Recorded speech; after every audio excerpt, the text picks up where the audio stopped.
Welcome back to Red Raider Weekly. Well, a talented group of freshmen has paid dividends for Dan Spencer's lineup this season. Let's take a closer look at the Fab Frosh. Every summer, a handful of seniors graduate, paving the way for an incoming freshman class in the fall. And this year's roster is no different, as head coach Dan Spencer added 8 first-year players to an already youthful roster. But in 2011, the Fab Frosh are making an immediate impact on the field. You play because you're a freshman, generally because you get some at-bats because you're a freshman, because you're a talented guy. But if you play regularly, you got to be more than talented because you play every day and you play so many games and you're playing against good people.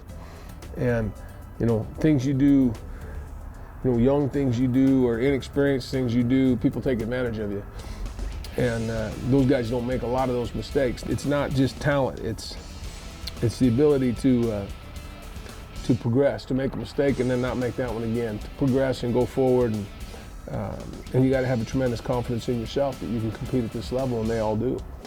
But making that transition from high school ball to playing in the Big 12 has its hurdles to overcome, especially for right-hander Trey Mossick coming from a program at Giddings High School. It's been a transition for sure. I mean, the Big 12 definitely isn't 3A baseball. 3A, you've got probably 2 or 3, maybe even 4 good hitters in a lineup, whereas in the Big 12, it's 1 through 9. You can't take a hitter off. You have to face everybody the same. Mossick's impressive because he comes from a place that's a 3A school. And so even the gap for a normal high school guy is way greater for him.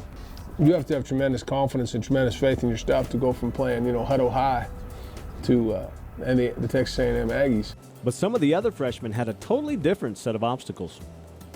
I think it was the grind for me, waking up for weights in the fall and then having to go to school for 4 or 5 hours and then having practice and doing it again and again. I think that was the toughest thing for me, but it helped me, and now I know what to expect and made me a better baseball player. I'd say the mental aspect of it, like in high school, it was more my athletic ability that got me by.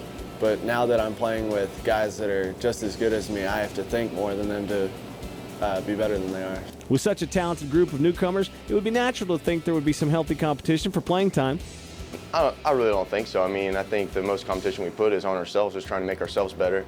But mainly it's just helping the team, wherever and whenever we can, and just, trying to make it to the postseason.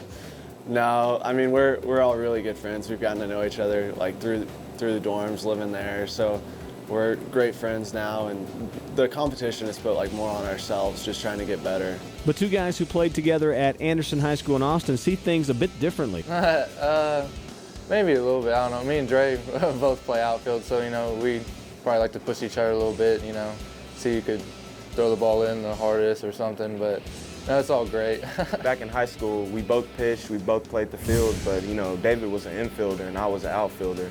So, I mean, we really didn't have as much as a competitive spirit, I guess, towards each other. But now that we both play the same position and, we're always together when we, at practice and everything, now we kind of push each other a little bit more since we're around each other a little bit more. With a roster consisting of only 1 senior, the future is bright for the Texas Tech baseball program. This year's freshman class has accumulated 98 starts between them, laying the foundation for years to come. I think just the mix and matching of different guys in the lineup, especially young guys, it's given us experience now, late in the season and next year and the year after that, so we can make good runs, not only right now, but in next year and also the year next. We're growing up quick, in this league. You learn a lot of things playing every day, and it's only going to help us in the long run next year and the year after that.